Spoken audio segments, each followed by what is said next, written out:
It began high in the Himalayas, and before people below could fully understand what was happening, an enormous surge of water and debris was racing toward their homes.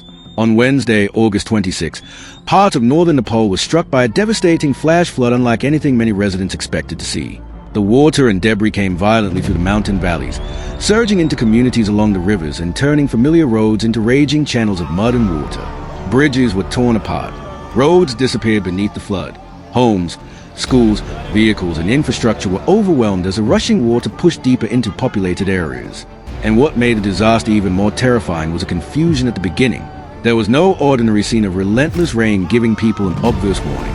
Then, within a short time, places that had been filled with homes, gardens, businesses, and daily life were transformed into scenes of mud, broken structures, and destruction. Welcome to Newsium World. But what actually caused this terrifying flood? The answer begins high in the Himalayas.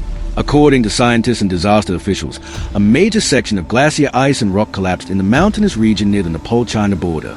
The collapse unleashed an enormous mixture of ice, rock, sediment, and water. That debris entered the Lende Kola, a river that feeds into the Botek system. From there, the surge continued downstream toward the Trishuli River, carrying enormous quantities of debris with it. And this is what made the event so dangerous. This was not simply water rising slowly over hours. It was a sudden release of material from the mountains that rapidly transformed the river system into a destructive torrent. At one point, reports indicated that water levels in the Trishuli rose dramatically in a very short period of time. The United States Geological Survey initially detected seismic activity around the time of the disaster, leading to early uncertainty over whether an earthquake had triggered the event. In other words, what people initially thought might have been an earthquake was connected to the enormous movement of ice, rock, and debris coming down from the mountains. And that helps explain why the disaster appeared to arrive with such terrifying speed. But there's another side to Nepal that makes this destruction even more heartbreaking. Before the flood, this was one of the most spectacular landscapes on Earth.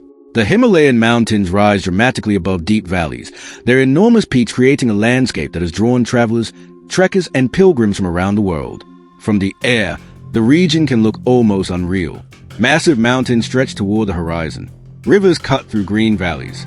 Villages sit between steep slopes, surrounded by forests, farms, and mountain scenery. And beneath those towering peaks, rivers such as the Trishuli and Botek have long been part of everyday life. Bridges connect communities separated by deep valleys. Roads wind through the mountains.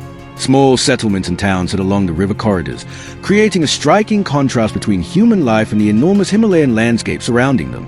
For travelers, these mountains represent adventure, beauty, and discovery. For the people who live there, they are home. They are where families work, children go to school, farmers grow crops, businesses operate, and communities are being built over generations. That is what makes the images coming from the affected areas so difficult to comprehend. A landscape that only days earlier could look peaceful and breathtaking was suddenly buried beneath water, mud, and debris. And the destruction did not stop with homes. The flood severely damaged the infrastructure connecting these communities to the rest of the country. The consequences have been devastating. Families have been separated. People are still searching for relatives whose whereabouts remain unknown.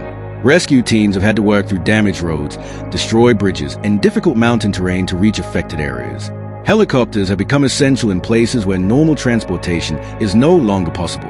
And as the water recedes, the full scale of the disaster is becoming clearer. Entire communities are facing the enormous task of rebuilding homes, roads, bridges, and livelihoods.